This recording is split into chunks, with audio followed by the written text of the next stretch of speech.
Hi everyone, welcome to Study Word classes. तो friends, आज हम लोग जो है क्वेश्चन करने वाले हैं। ये जो क्वेश्चन है सारे प्रीवियस का पूरा एक सेट है, तो इसको अच्छे से समझिएगा, आपको काफ़ी अच्छे से समझ में आएगा।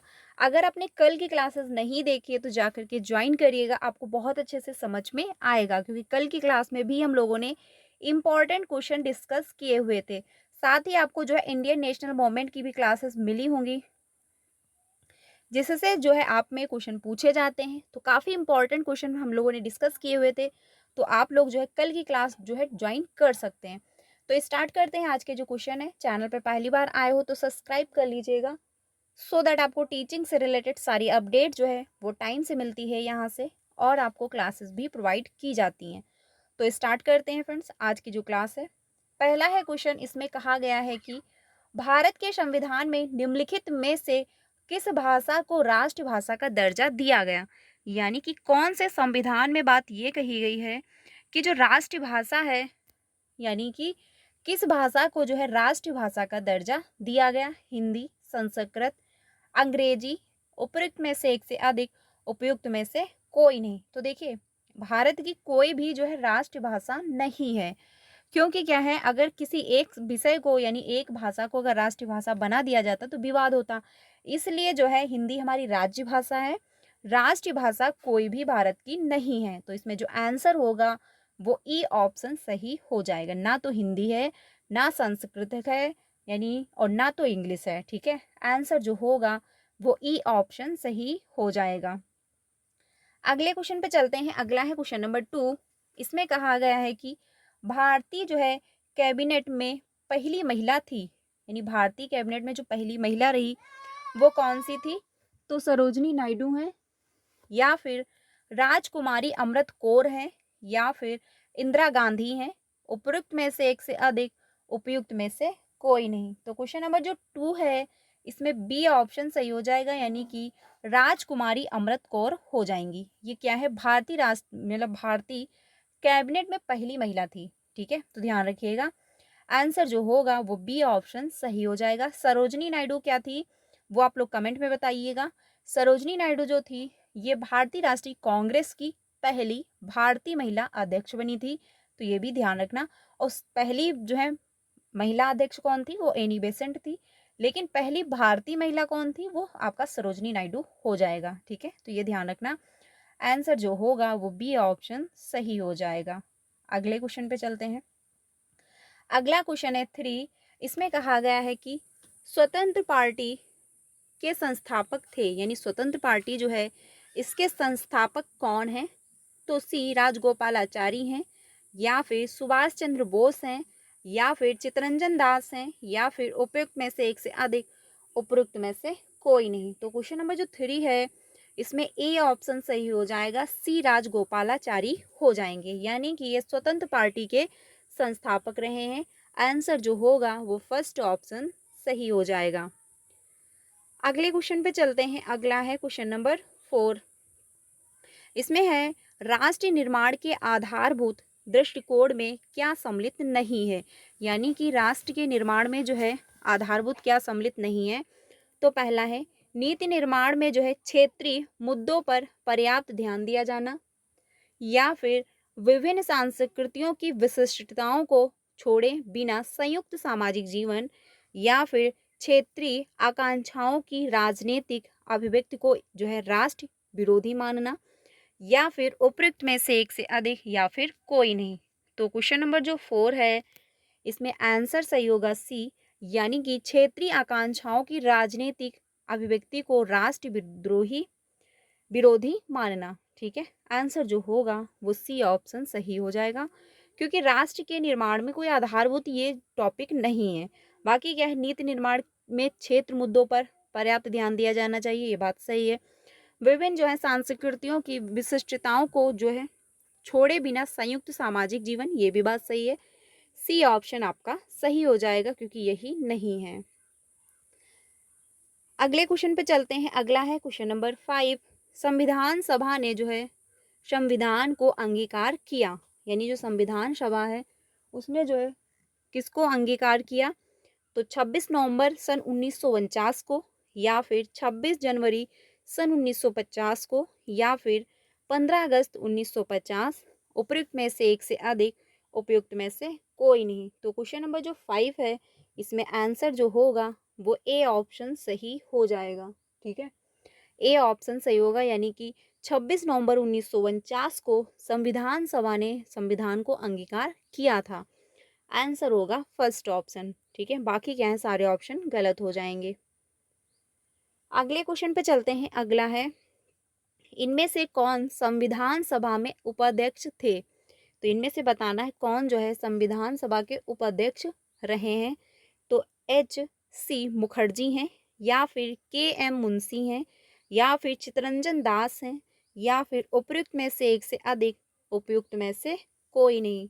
तो क्वेश्चन नंबर जो 6 है, इसमें ए ऑप्शन सही हो जाएगा, यानी कि H.C. मुखर्जी होंगे। आंसर हो जाएगा फर्स्ट ऑप्शन। ठीक है, बाकी जो है ऑप्शन गलत हो जाएंगे, फर्स्ट ऑप्शन सही होगा। अगले क्वेश्चन पे चलते हैं। अगला है क्वेश्चन नंबर 7। क्वेश्चन नंबर 7 में बात कही जा रही है कि राज्य के नीति निर्देशक तत्व जो है लिए गए हैं, यानी जो राज्य के नीति निर्देशक तत्व हैं वो कहाँ से लिए गए हैं?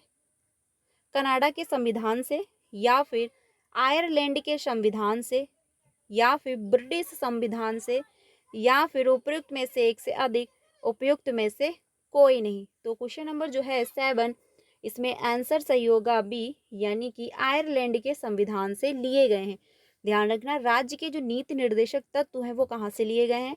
आयरलैंड के संविधान से लिए गए हैं। ठीक है, तो आंसर जो होगा वो बी ऑप्शन सही हो जाएगा, ब्रिटिश संविधान से नहीं। आंसर होगा बी ऑप्शन। अगले क्वेश्चन पे चलते हैं। अगला है क्वेश्चन नंबर 8। क्वेश्चन नंबर 8 है, निम्नलिखित में से किसका संबंध राज्य चुनाव आयोग से है? तो पहला है 73वां संविधान संशोधन अधिनियम, या फिर 67वां संविधान संशोधन अधिनियम, या फिर 54वां संविधान संशोधन अधिनियम, या फिर उपयुक्त में से एक से अधिक, या फिर कोई नहीं। तो क्वेश्चन जो है 8, इसका आंसर हो जाएगा ए, यानी कि 73वां संविधान संशोधन अधिनियम होगा। ठीक है, आंसर हो जाएगा फर्स्ट ऑप्शन। बाकी क्या है, गलत होंगे। किसका संबंध राज्य चुनाव के आयोग से है? तो 73वां जो है संविधान संशोधन हो जाएगा, ए ऑप्शन सही होगा। अगले क्वेश्चन पे चलते हैं। अगला है क्वेश्चन नंबर 9। क्वेश्चन नंबर 9 जो है, भारत में चुनावों के संबंध में निम्नलिखित में से कौन सा जो है सत्य है? तो पहला है सार्वभौमिक वयस्क मताधिकार है, या फिर बहुदलीय व्यवस्था है, या फिर स्वतंत्र निर्वाचन आयोग है, या फिर उपयुक्त में से एक से अधिक, उपयुक्त में से कोई नहीं। तो क्वेश्चन नंबर जो 9 है, इसमें डी ऑप्शन सही हो जाएगा, उपयुक्त में से एक से अधिक हो जाएगा, क्योंकि भारत में चुनाव के संबंध में जो है कौन सा सत्य है। ठीक है, तो पहला भी सही है, यानी सार्वभौमिक वयस्क मताधिकार भी हो जाएगा, बहुदलीय व्यवस्था भी होगा, और साथ ही स्वतंत्र निर्वाचक आयोग भी हो जाएगा। तो आंसर जो होगा वो डी ऑप्शन सही हो जाएगा। 10 पे चलते हैं। अगला है क्वेश्चन नंबर 10 है, असत्य कथन की पहचान कीजिए, यानी इसमें से देखना है कौन सा जो है असत्य है। तो पहला ऑप्शन है, लोकसभा का प्रथम आम चुनाव जो है वर्ष 1951 में आयोजित हुआ, या फिर स्वतंत्रता के बाद से ही भारत में चुनावों के लिए एक निर्वाचन क्षेत्र के सभी प्रत्याशियों के नाम वाले मत पत्रों का जो है उपयोग हो रहा है, या फिर 1990 के दशक के अंत से जो है इलेक्ट्रॉनिक वोटिंग मशीनों के द्वारा मत पत्रों से मतदान की व्यवस्था के विस्थापन की शुरुआत हुई, या फिर उपयुक्त में से एक से अधिक, या फिर कोई नहीं। तो क्वेश्चन नंबर जो है 10, इसका आंसर होगा ई ऑप्शन, यानी कि उपयुक्त में से एक से, यानी उपयुक्त में से कोई नहीं हो जाएगा, क्योंकि असत्य कथन की पहचान करनी थी, तो इसमें कोई भी जो है असत्य नहीं है, सारे क्या हैं, सही ऑप्शन दिए गए हैं। ठीक है, लोकसभा का प्रथम आम चुनाव जो है 1951 में आयोजित किया गया था, ये बात बिल्कुल सही है। तो आंसर जो होगा वो ई ऑप्शन सही हो जाएगा। अगले क्वेश्चन पे चलते हैं 11 पे। 11 है, निम्नलिखित में से किसका जो है संबंध परामर्श यानी परमादेश से है, यानी कौन सा जो है किसका संबंध परमादेश से है। तो पहला है न्यायालय यह देखता है कि कोई पदाधिकारी अपना विधिक कर्तव्य पूरा नहीं कर रहा है और किसी व्यक्ति के अधिकार का अतिक्रमण कर रहा है। सेकंड ऑप्शन है, यदि न्यायालय को यह पता लगता है कि कोई व्यक्ति किसी पद विशेष को धारण करने का अधिकारी न होते हुए भी उस पद को धारण किए हुए है, तो न्यायालय उस व्यक्ति को पदाधिकार होने से रोक सकता है। ठीक है, न्यायालय को ये अधिकार दिए गए हैं। अगला है, न्यायालय यह आदेश देता है कि गिरफ्तार व्यक्ति को उसके सामने उपस्थित किया जाए। ठीक है, उपयुक्त में से एक से अधिक या फिर कोई नहीं। तो क्वेश्चन नंबर जो 11 है, इसका आंसर कौन सा सही होगा? तो आंसर जो होगा वो फर्स्ट ऑप्शन सही हो जाएगा कि न्यायालय यह देखता है कि कोई पदाधिकारी अपना विधिक कर्तव्य पूरा नहीं कर रहा है और किसी व्यक्ति के अधिकार का अतिक्रमण कर रहा है। तो आंसर जो होगा वो ए ऑप्शन सही हो जाएगा। ठीक है, ए ऑप्शन सही है। अगले क्वेश्चन पे चलते हैं। अगला है क्वेश्चन नंबर 12। क्वेश्चन नंबर 12 है कि भारतीय संविधान का अनुच्छेद 324 ए संबंधित है तो उपराष्ट्रपति से है या फिर निर्वाचन आयोग से है या फिर न्यायपालिका से है या फिर उपयुक्त में से एक से अधिक या फिर कोई नहीं। तो क्वेश्चन नंबर जो 12 है, इसमें आंसर होगा बी, यानी निर्वाचन आयोग से हो जाएगा, क्योंकि संविधान का जो अनुच्छेद 324 एक है, फर्स्ट है, वो क्या है, निर्वाचन आयोग से संबंधित है। तो आंसर जो होगा वो बी ऑप्शन सही हो जाएगा क्वेश्चन नंबर 12 का।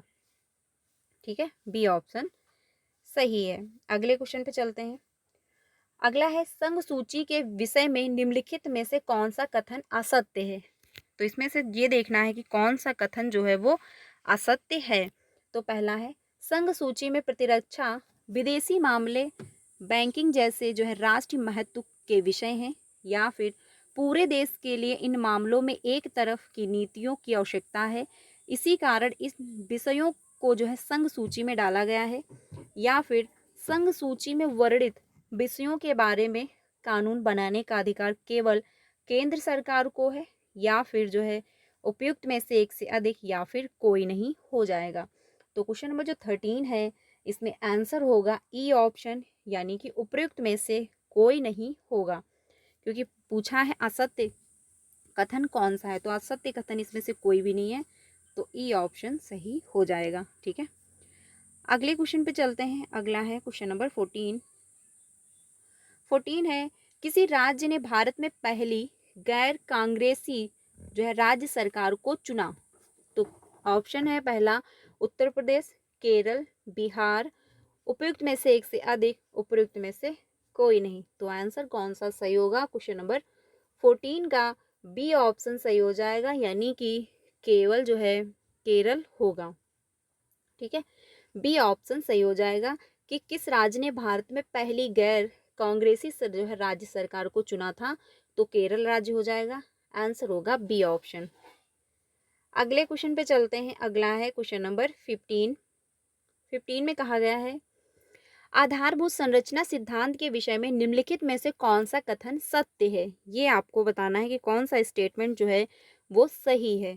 तो यह एक भारतीय न्यायिक सिद्धांत है, या फिर यह सिद्धांत केशवानंद भारती केस में भारत के सर्वोच्च न्यायालय के निर्णय पर आधारित है, या फिर यह सिद्धांत केवल संवैधानिक संशोधनों पर लागू होता है, या फिर होगा उपयुक्त में से एक से अधिक या फिर कोई नहीं। तो क्वेश्चन नंबर जो 15 है, इसमें डी ऑप्शन सही हो जाएगा, उपयुक्त में से एक से अधिक होगा। ठीक है, ये सारे ऑप्शन क्या हैं? सही होंगे। आधारभूत संरचना सिद्धांत के विषय में कौन सा कथन सही पूछा है, तो ये सारे स्टेटमेंट सही हैं। आंसर हो जाएगा डी ऑप्शन। अगले क्वेश्चन पे चलते हैं। अगला है क्वेश्चन नंबर 16। 16 में कहा गया है, भारत के नियोजित विकास मॉडल के संदर्भ में निम्नलिखित कथनों पर विचार कीजिए तथा गलत कथनों को पहचानिए। तो पहला ऑप्शन है, यह मॉडल विकास के यूएसएसआर मॉडल से प्रेरित है, या फिर यह प्रथम पंचवर्षीय योजना के प्रारूप दस्तावेज को 1951 में जारी किया गया था, या फिर पीसी महाल नोबिस प्रथम पंचवर्षीय योजना के वस्तुकार थे, या फिर उपयुक्त में से एक से अधिक, या फिर कोई नहीं हो जाएगा। तो क्वेश्चन नंबर जो 16 है इसमें सी ऑप्शन ही सही होगा। ठीक है, सी ऑप्शन, क्योंकि पूछा है गलत कथन को पहचानिए, तो गलत कथन सी है, तो सी ऑप्शन आपका सही हो जाएगा। बाकी ऑप्शन सही थे, लेकिन हमको नेगेटिव का नेगेटिव आंसर देना था, तो इसलिए क्या है, सी ऑप्शन सही हो जाएगा। अगले क्वेश्चन पे चलते हैं, 17 पे। अगला है, संविधान के अनुसार संघीय विधायी जो है निकाय को कहा जाता है, तो कहा जाता है केवल लोकसभा, या फिर केवल राज्यसभा, या फिर संसद, या फिर उपयुक्त में से एक से अधिक, या फिर उपयुक्त में से कोई नहीं। तो क्वेश्चन जो 17 है, क्वेश्चन नंबर जो 17 है इसमें आंसर होगा सी, यानी कि अनुच्छेद 249। ठीक है, इसके अंतर्गत क्या है, एक मिनट, संविधान के अनुसार संघीय विधायिक निकाय को कहा जाता है, तो केवल जो है लोकसभा, या फिर केवल राज्यसभा, या फिर संसद, या फिर उपयुक्त में से एक से अधिक, या फिर कोई नहीं। तो आंसर होगा सी ऑप्शन, संसद जो है कहा जाता है। ठीक है, ध्यान रखिएगा, उसके लिए माफ करना।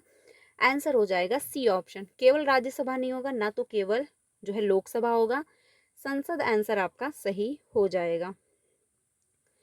अगले क्वेश्चन पे चलते हैं। अगला है क्वेश्चन नंबर 18। निम्नलिखित में से जो है संसद के अंतर्गत कौन आता है, यानी कि जो संसद है उसके अंतर्गत कौन आता है। तो पहला है राष्ट्रपति, राज्यसभा, लोकसभा, या फिर उपयुक्त में से एक से अधिक, या फिर कोई नहीं। तो क्वेश्चन नंबर जो 18 है इसमें डी ऑप्शन सही हो जाएगा, क्योंकि संसद के अंतर्गत राष्ट्रपति भी आएंगे, राज्यसभा भी होगा, और लोकसभा के सदस्य भी आएंगे। तो आंसर जो होगा वो डी ऑप्शन सही हो जाएगा। ठीक है, अगले क्वेश्चन पे चलते हैं। अगला है क्वेश्चन नंबर 19। क्वेश्चन नंबर 19 में कहा गया है कि 1990 के जो है पश्चात भारतीय राजनीति युग के जो है विषय में निम्नलिखित में से कौन सा कथन सही है।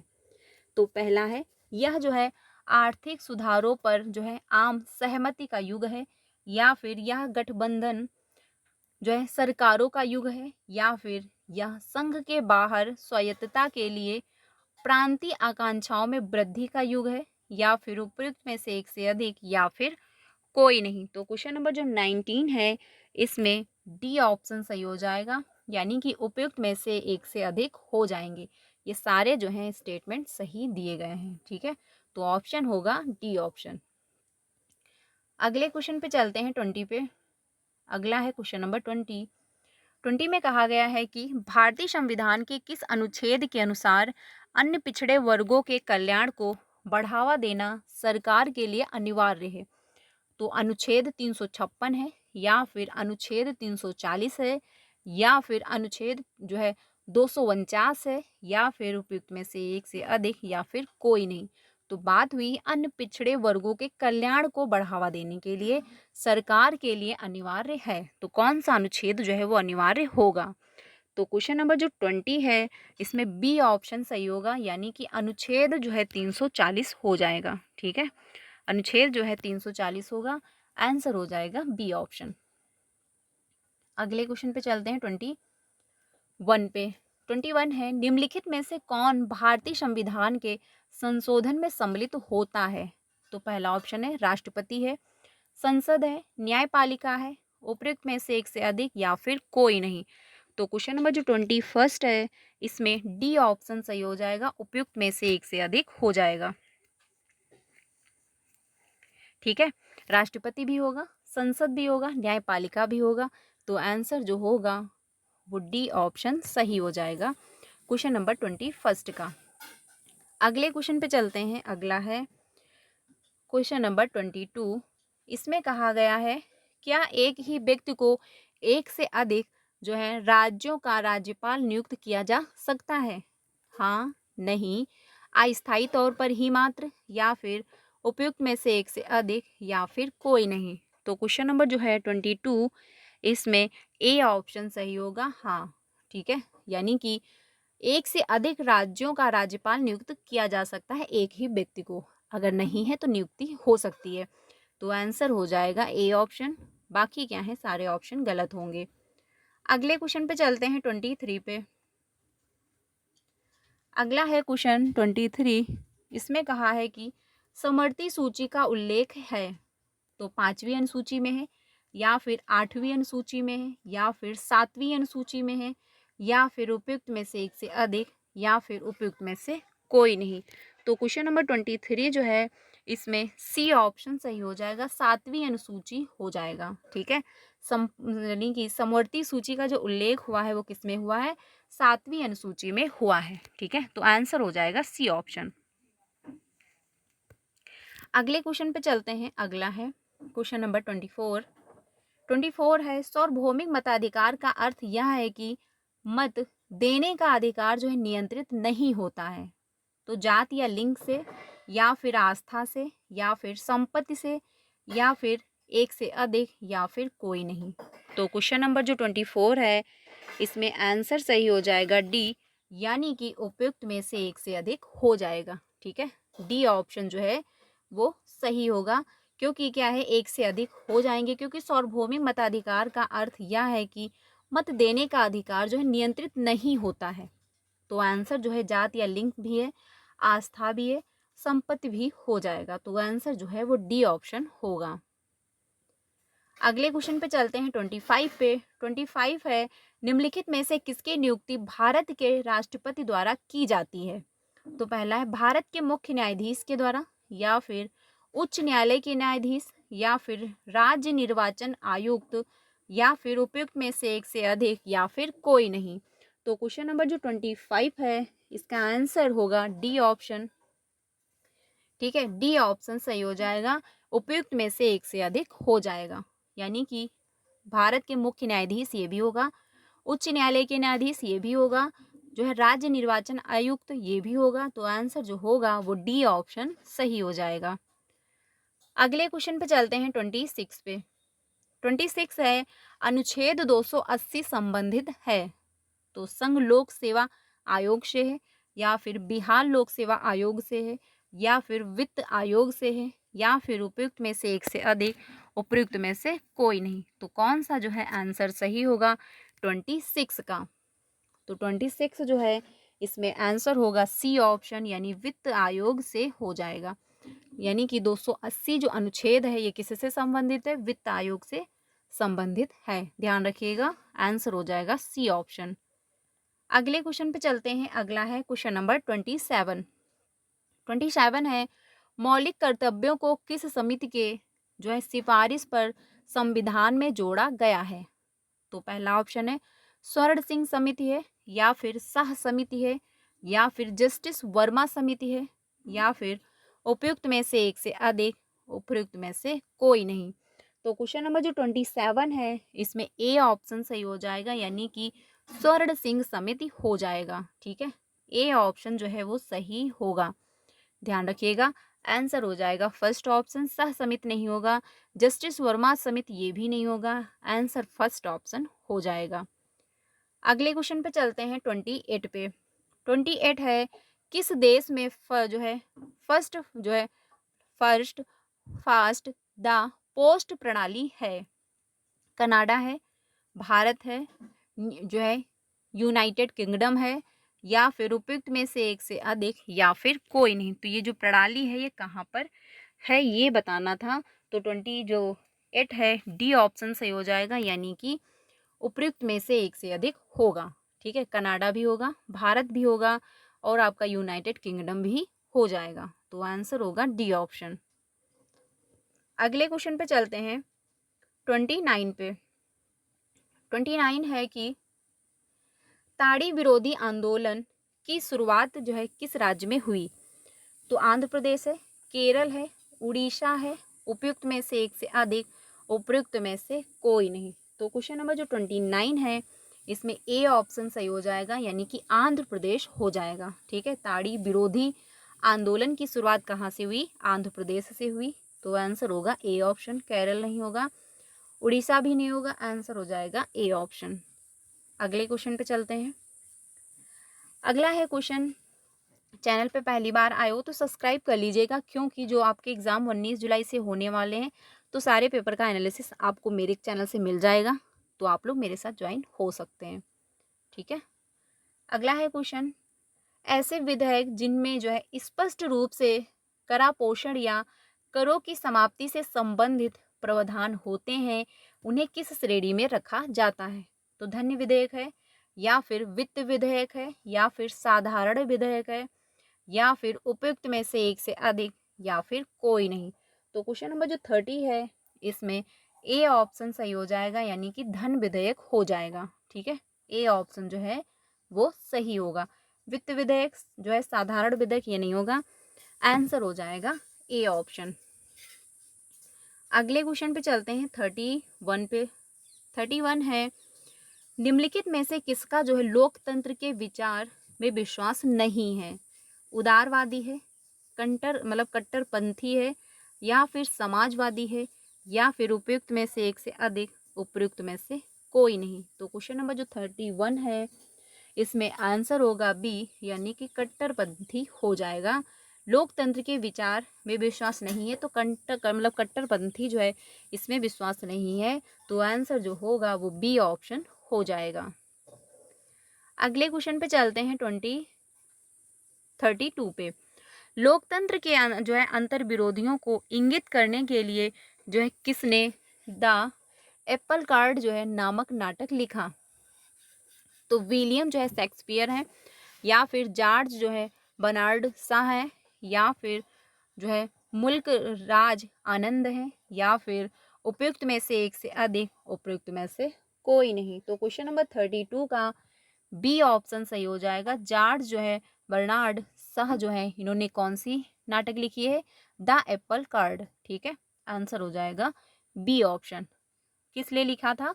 लोकतंत्र के अंतर विरोधों को इंगित करने के लिए, ठीक है। तो आंसर जो होगा वो बी ऑप्शन सही हो जाएगा। अगले क्वेश्चन पे चलते हैं। अगला है द बर्ड ऑफ जो है डेमोक्रेसी नामक पुस्तक किसने लिखी? तो पहला है महेंद्र प्रसाद सिंह ने लिखी, या फिर प्रताप भानु मेहता ने लिखा, या फिर पाल ब्रास ने लिखा, या फिर उपयुक्त में से एक से अधिक, उपयुक्त में से कोई नहीं। तो क्वेश्चन नंबर जो 33 है इसमें आंसर होगा बी, यानी कि प्रताप भानु मेहता ने लिखा है, ठीक है। तो ध्यान रखिएगा, पूछ लेता है आपसे क्वेश्चन, ये पूछा हुआ भी है, तो ध्यान रखिएगा, हो सकता है आपसे पूछ लिया जाए, तो ध्यान रखिएगा क्वेश्चन जो है वो बी ऑप्शन सही हो जाएगा। अगले क्वेश्चन पे चलते हैं। भारत के संविधान को किसने बनाया? तो ब्रिटिश संसद ने बनाया, या फिर जो है गवर्नर जनरल की परिषद है, या फिर भारत के संविधान सभा, या फिर उपयुक्त में से एक से अधिक, उपयुक्त में से कोई नहीं। तो क्वेश्चन नंबर 34 का सी ऑप्शन सही हो जाएगा, भारत की संविधान सभा हो जाएगा, ठीक है। आंसर जो होगा वो सी ऑप्शन सही हो जाएगा। भारत के संविधान को किसने बनाया? तो भारत की संविधान सभा ने, ठीक है। 35 पे चलते हैं। 35 है,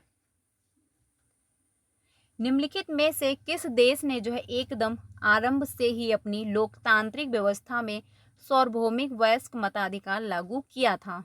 तो ब्रिटेन ने किया, फ्रांस ने किया, भारत ने किया, या फिर उपयुक्त में से एक से अधिक, या फिर कोई नहीं। तो 35 का जो है सी ऑप्शन सही हो जाएगा, भारत ने, ठीक है। भारत जो है आंसर सही हो जाएगा, सी ऑप्शन आपका सही होगा।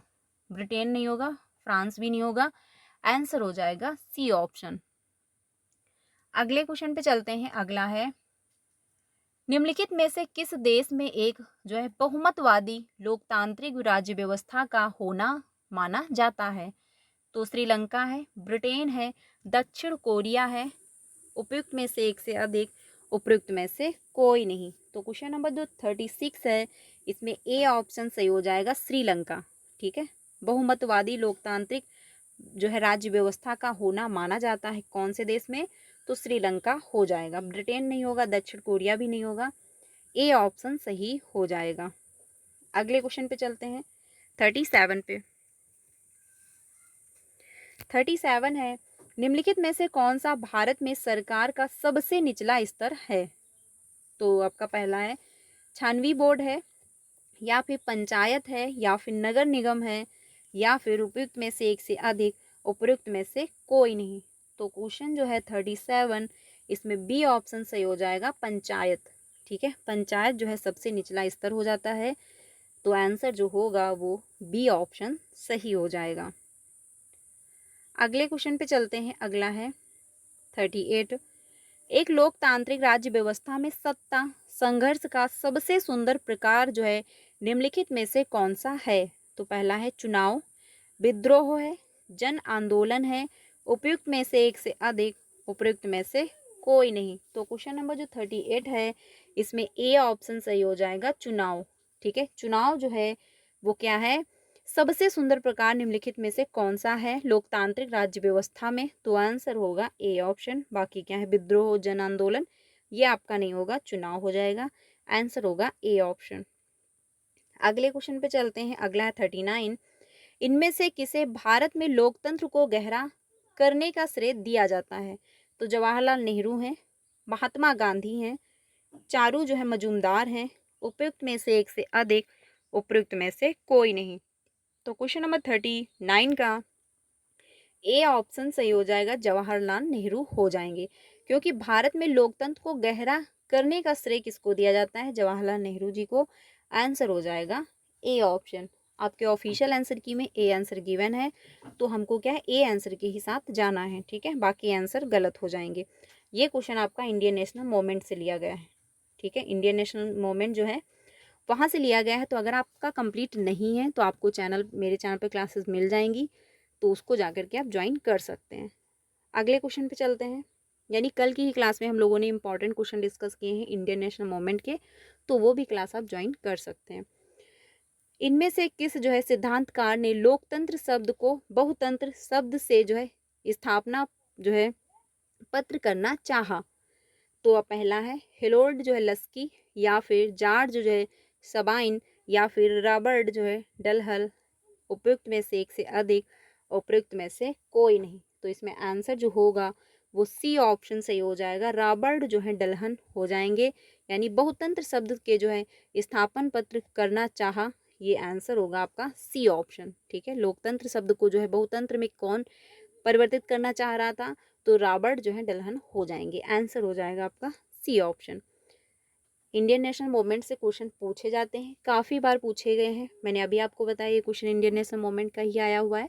तो अगर आपने नहीं देखा है क्लासेस तो देख लीजिएगा, आपको बहुत अच्छे से समझ में आएगा। उसमें एक क्वेश्चन को मैंने जो है आंसर भी बताया, फिर उसमें उससे रिलेटेड जितने क्वेश्चन बन सकते हैं वो सब कुछ मैंने उसमें डिटेल में समझाया हुआ है। ठीक है, तो आपको बहुत अच्छे से समझ में आएगा, तो आप ज्वाइन करिएगा। बाकी आज के लिए इतना ही। क्लास कैसी लगी वो आप लोग कमेंट में बताइएगा। बाकी वीडियो अच्छी लगी तो लाइक करिएगा एंड अपने सारे फ्रेंड को शेयर करिएगा जो भी बीपीएससी टियर 3 का एग्ज़ाम देने वाले हैं, जो कि 19 जुलाई से स्टार्ट है। आपके एडमिट कार्ड आ चुके हैं, आप लोग डाउनलोड कर लीजिए। आपको पता चल जाएगा कि कौन से जो है ज़िले में कौन से कॉलेज में आपका सेंटर गया हुआ है, उस हिसाब से आप अपनी तैयारी कर सकते हैं। ठीक है, तो आज के लिए इतना ही रखते हैं। मिलते हैं नेक्स्ट क्लास में। आपको सारे पेपर का एनालिसिस मेरे चैनल से मिल जाएगा, तो आप लोग मेरे साथ ज्वाइन होइएगा। बाकी आप लोगों से एक रिक्वेस्ट है, प्लीज़ मुझे सपोर्ट करिए। आप लोगों से मतलब बहुत उम्मीद है मुझे, तो प्लीज़ मुझे फ्रेंड्स सपोर्ट ज़रूर करिए। आप लोगों ने सपोर्ट नहीं किया है, पर मैं मतलब मुझे आपसे बहुत ज़्यादा उम्मीद है, तो प्लीज़ मुझे सपोर्ट भी करिए, क्योंकि मुझे आप लोगों के सपोर्ट की ज़रूरत है। तो मेरा वीडियो ज़्यादा से ज़्यादा अपने फ्रेंड को शेयर करिए, जिससे कि आप मुझे सपोर्ट कर पाएँ। मिलते हैं नेक्स्ट क्लास में। Thank you.